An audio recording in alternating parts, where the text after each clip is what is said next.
José Mourinho gets his second stint as Real Madrid coach underway this weekend. They are away to Espanyol, and our Martin Einstein's been catching up with José Mourinho, asking him what advice the 2013 edition of José, who left Real Madrid back then, would give the José coming into Real Madrid once again in 2026. ¿Qué le aconsejaría al Mourinho de 2013 al Mourinho de hoy? Buena pregunta, ¿eh? Pregunta filosófica. Pregunta difícil. Mira,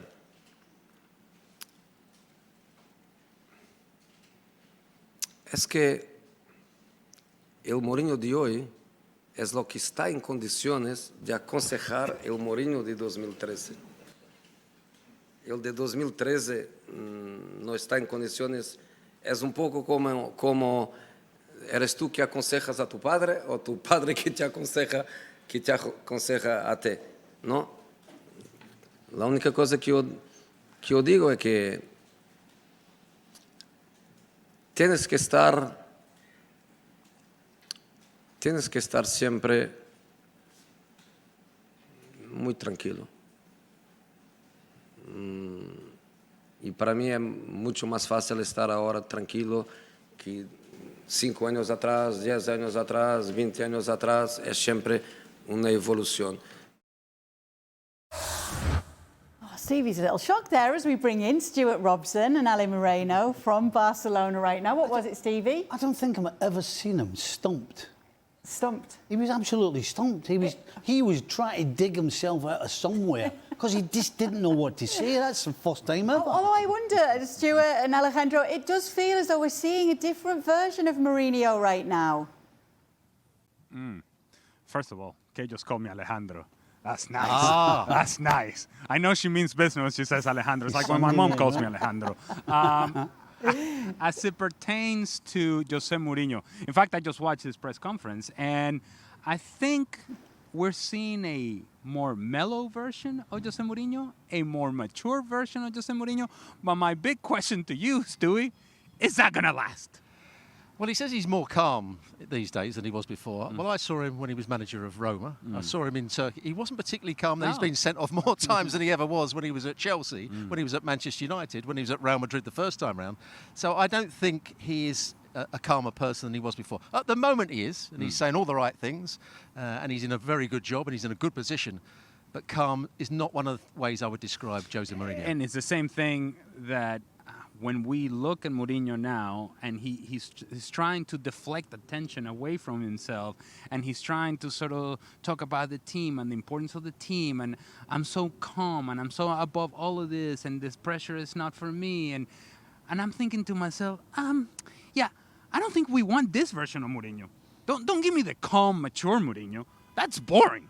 That's not what separates José Mourinho from the rest. There is something else here about Mourinho. There's that it factor that you want to see from him. And I think if this team is going to be successful, they need that it factor. They don't want the calm, cool, mellow, boring Mourinho. They need the guy that can get something out of this team and squeeze the very best out of this team. I don't know how you feel about it. Yeah, to a certain degree. I think what he's got to come in, I don't think he's a fantastic coach anymore in terms of the tactics. We don't see anything different from him than we saw 10, 15 years ago. What I think he's got to do is come in, he's got to get the players disciplined. That's what Real Madrid have lacked. He's got to be a good man manager. That's what they liked under Ancelotti. They didn't like under Xavi Alonso. So he's got to be a manager that's going to get the best out of players. He's going to have to be calm at the right times. He's going to have to be aggressive with his players when they don't do what he wants them to do. But he's got to make sure they're disciplined in the way they play, the way they close the ball down, and where they keep their positions. Because he's not going to come up with something fantastic tactically. Yeah, we don't expect him to be something fantastic tactical, but we do want to see a different attitude from Real Madrid. And I think if there was something that we all can agree that Real Madrid has lacked over the last couple of years is an attitude that is consistent, an attitude that lets you know that this team is in it, that this team is competing, that this team is willing to push themselves to the limit in order to get the results. I don't think we got that sort of vibe from Real Madrid, certainly last season. And what we did get was in-house fighting, lack of discipline on the field, lack of discipline off the field. Your superstar hanging out with his girlfriend and a yacht when he should be rehabbing his injury.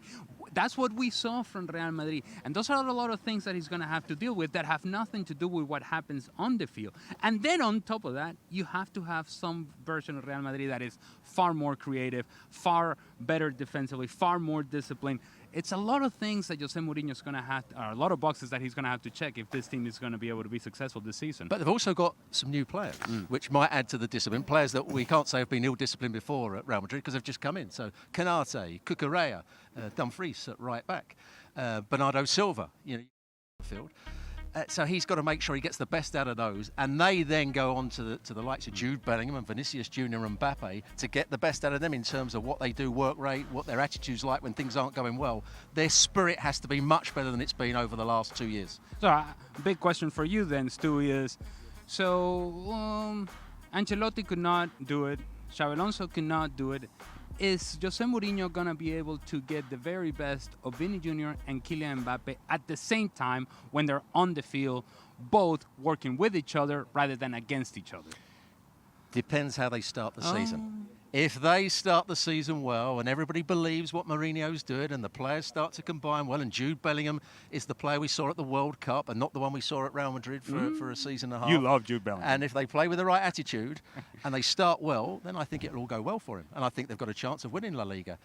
If it starts badly, then of course everybody starts looking at each other. Well, I can't play with him, and he can't play, and he's doing the wrong runs, and that's when they've got a problem. He needs a good start to the season. Okay, and if he needs a good start of the season, how do they handle the lack of a holding midfielder, which is an issue that they did not address? The absence of Toni Kroos has been talked about time and time again. They haven't addressed that.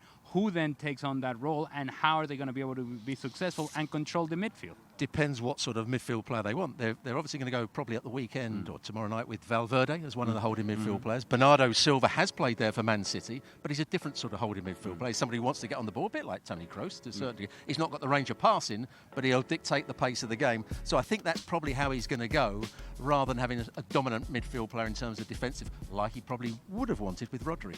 Okay. What about Cucurella? What does he bring to this team? Everything. Okay. He brings, I think, passion when he's... And hair. Which we appreciate. haven't got. Yes, we appreciate that. But he's got everything you want from a left back. He can race forward and get crosses into the box. He's aggressive when he's defending. And I think he's got a lot of spirit and he's good on the ball. So I think Cucurella is one of the world's best left backs. And now Real Madrid have got him on board. All right. So we're about to start the season for Real Madrid. What do you think happens with this team this season? What looks like a successful season for them? They've got to win La Liga. Okay. And I think they've got a better chance. At the end of the last season, when they appointed Mourinho, I said, this is going to get worse and worse. But the signings they've made, having seen Jude Bellingham at the World Cup and playing with passion and energy and doing all the right things, seeing Mbappe play with more discipline at the World Cup and scoring Liga, I think they've now got a very good team. And it just needs Mourinho to keep calm and make sure he gets the best out of those players. Okay. So are they going to win La Liga? I think they might well do, yes.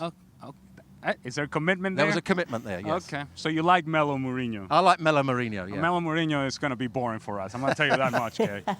Melo Mourinho, I love it. Yeah, I do wonder how it's all going to play out. Let's talk a little bit, if we can, with you guys about Barcelona, because you've got a double whammy this weekend. After that game between Espanyol and Real Madrid, you're heading down to Alicante to see Elche against Barcelona. I'd be interested in the concerns, Ali. I know a few of yours, but from Stuart with this team this season, if there are any. Yes, they've obviously lost Lewandowski. They've lost Ferran Torres. They're really playing without a centre forward. The Egyptian, you say his name much better than I do. Hamza Abdelkarim. They are. Yeah. He's done well in pre-season, and he'll probably lead the line. Anthony Gordon's coming. Could he play at centre forward? I'm not sure he will. He'll play on the left-hand side. The one player I'm worried about, because I think he's key to Barcelona, I'm sure you agree, is Rafinha. Is he fully fit? He's had a lot of injuries over the last season. He obviously came out of the World Cup. If he's fully fit, I think Barcelona have got every chance of repeating the last couple of seasons. If he's not, I think they might just be 10% lower than they should be.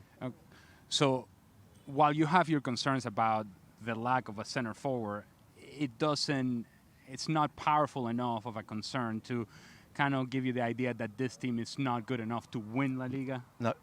No, I still think they've got some great talent. You know, they've got a fantastic midfield now with Rodri coming in. Don't forget they've got De Jong. We thought that De Jong and Pedri were the best footballing centre midfield players in the world at one point. De Jong's injured at the moment. Rodri will come in and give them something different. I hope that we see Dani Olmo, who doesn't always get in the team, do what he did for Spain at the World Cup and in that Amundsen role. Yamal back at his very best, and any one of Rafinha or Gordon start to show what their brilliance in the wide areas. And that control that Barcelona has in the midfield and what they can do in the attack is what I think allows us to forget about the high line. Yes, the high line is still very much part of the conversation. It's been at least 3 or 4 minutes before you mentioned it. Yeah. I think it's the first reference this season, though, that Stuart. That hasn't gone away. Oh, is it? Oh, that's okay then, yeah. But it hasn't gone away. No. That concern hasn't gone away. My concern for Rodri is, what Rodri are we going to get? World Cup Rodri, fantastic for Barcelona. Now, the guy who's injured and can't keep up with the pace of the game, which is what happened with Manchester City most of last season, that's concerning. I do think that the presence of Rodri, as I've mentioned a couple of times on the show, frees up Pedri. And I believe that Pedri is a far more effective player when he's able to join in the attack and create in attacking positions than just a guy who is a distributor and a connector from the back line to the rest of the team. While he can do that, and he can do that very well, I think there's more for Pedri to do for this team offensively. Well, we were a bit disappointed, I think, because both you and I had Pedri as going to be the best player at the World Cup, and he wasn't quite that, and in the end he didn't actually get in the team. And so he wasn't at his best. I'm hoping when we see him play for Barcelona again this season, with Rodri next to him, with Olmo in front of him, he's going to be the world-class player that we saw for the last 2 years. But that's the concern. You just mentioned it. With Rodri alongside him, didn't seem to fit what Pedri wanted to do. And so I think there needs to be, I'm sure there's been a conversation already, I do think that there needs to be an effort and an emphasis on telling Pedri, you got to get forward. You got to go supporting the attack and let Rodri do what he does best. Yeah, that would suit both players, I think, because Rodri likes to be the holding player. He likes to get on the ball. He likes to break up attacks. And Pedri likes to go forward. And he can see passes that nobody else can. And he's got that great ability to let the ball run across his body. Yeah, let's hope that works for them. Okay, so this is what we know from Stewie. He loves Barcelona and Rodri, but not as much as he does Melo, Mourinho and Real Madrid winning the season, according to Stuart Robson. Yeah, let's see if he still feels that way after these 2 games coming up. Guys, stick around, stay right where you are. But we do know we will be seeing these guys and hearing much more from them across the weekend, as we do get to see Real Madrid and Barcelona playing their first game of La Liga's season, both of them away from home. Real Madrid to Espanyol and Barcelona against Elche, both of those games, ABC, ESPN Deportes, and of course on the app.